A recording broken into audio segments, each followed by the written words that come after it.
Nós queremos saber como é que você conheceu Jesus, ou como é que Jesus te encontrou, você foi encontrado por ele. Conta aí para nós. Sim, eu tive uma oportunidade, eu sou de Belo Horizonte, né?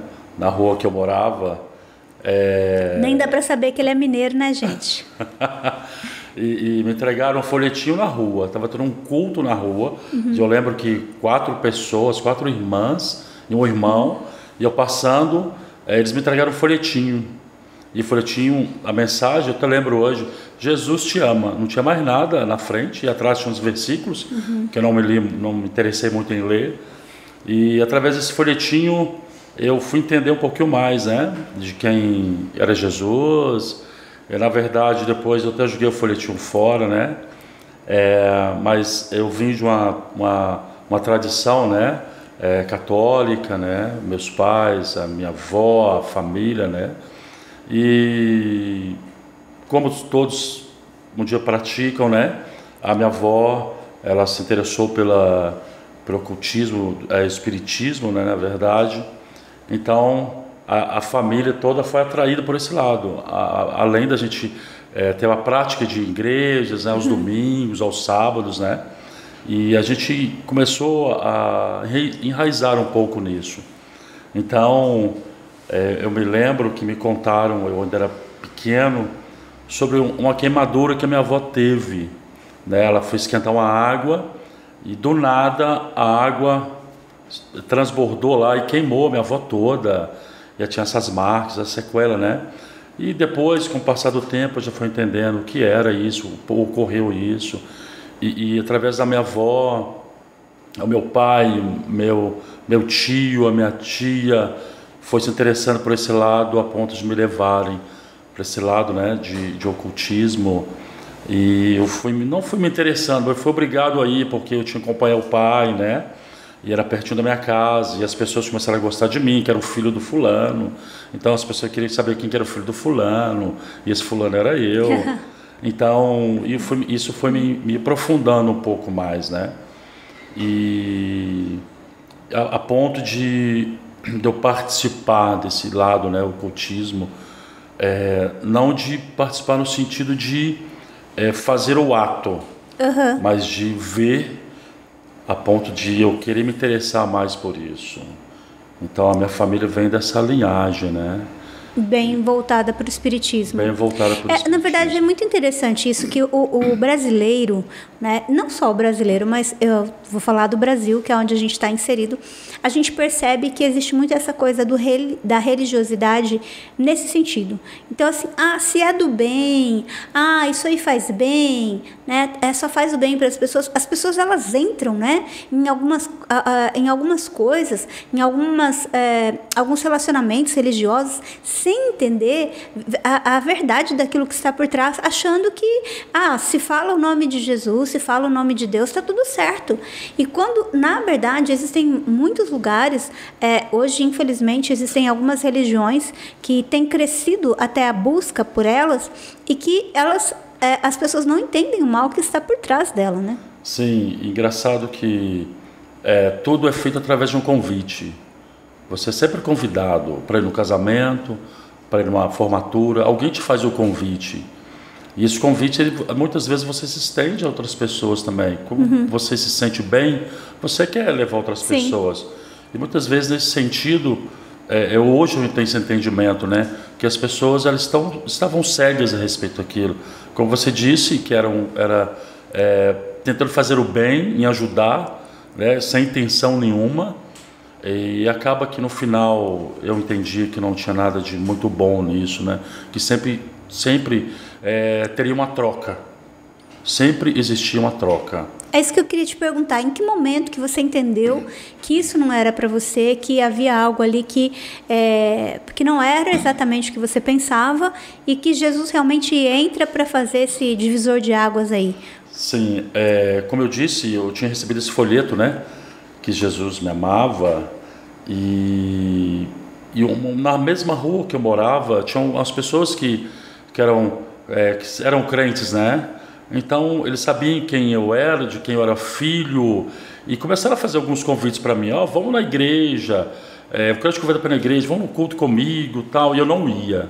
eu não ia, porque eu entendia que aquilo que eu estava vivendo naquele momento era algo que de grande valia para mim. Eu achava que estava no caminho correto. Até que um dia eu conheci Luciana, né, que hoje é minha esposa, e ela me apresentou Jesus. Luciana era crente, então, quando vocês se conheceram? Luciana era crente, ela me apresentou Jesus, e eu comecei a entender algumas coisas, né, a respeito de Jesus, e só abrindo um parêntese, nesse lugar onde eu ia, eu tive a oportunidade, não muito boa, de verem sacrifícios, né, a ponto de a pessoa cortar uma cabeça do pintinho, e aquele sangue, né, porque eu entendo que o sangue ele é vida, né, então o sangue ele é uma moeda, como Jesus derramou por nós o sangue, né, então tinha esse sacrifício, uma coisa muito interessante. Todas as pessoas que eram mais ligadas, mais à frente desse trabalho, eles saíam de frente para o altar, nunca saíam de costa para o altar. E quando saíam, eles batiam a cabeça no chão, na saída.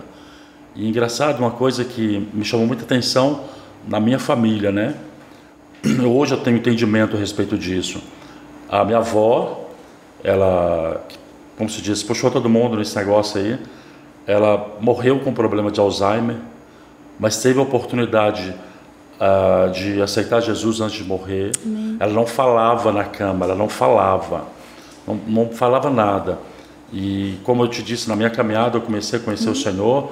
Eu chamei um pastor, ele foi lá na casa dela, fez um apelo para ela, ela não falava. Na hora do apelo, ela aceitou Jesus, ela abriu a boca, confessou Jesus, se arrependeu. Depois disso, passou 2 dias a ver a falecer. Uau. Eu tive a oportunidade, meu pai também teve um problema de Alzheimer. E momentos, uns 4, 6 meses antes de falecer, ele teve a oportunidade de reconhecer Jesus como Senhor e Salvador. A partir disso que ele falou, ele confessou, nunca mais ele falou. Meu Deus. Meu tio teve o mesmo problema de cabeça. Então eu vejo uma consequência nisso. Sim, com certeza. Nesse bater a cabeça, nessa reverência, sabe, no mundo espiritual, isso é muito sério. E com isso, Luciana me apresentou profundamente mais Jesus, né? Então, os 2 amores da sua vida. Primeiro, ela te apresentou o maior amor, isso mesmo, que é Jesus, e depois você conheceu a sua esposa. Engraçado que a mãe dela, né? A minha sogra, ela gostava muito dela. Ela falava assim, Luciana, mas o Ângelo, tal. E engraçado que eu andava, na minha crença, naquilo que eu cria, né?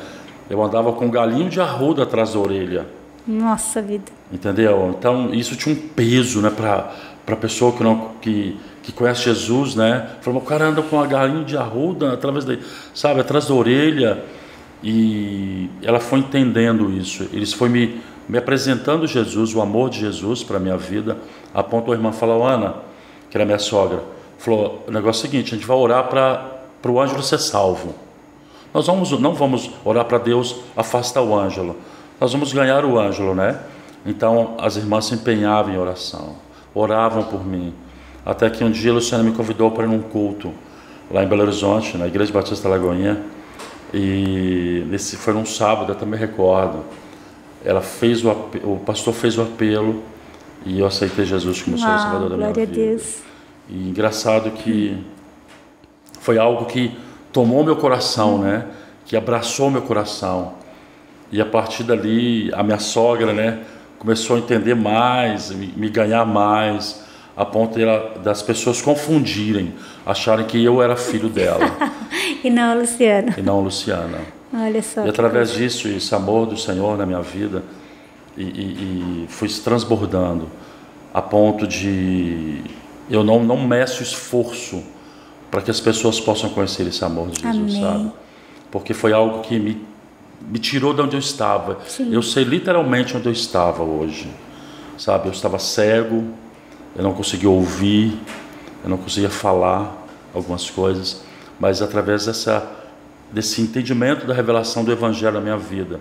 Hoje eu posso falar que Jesus me ama assim, um amor imenso que eu não consigo explicar. Glória a Deus. E eu preciso que as pessoas entendam desse amor, porque eu sei de onde Ele me tirou.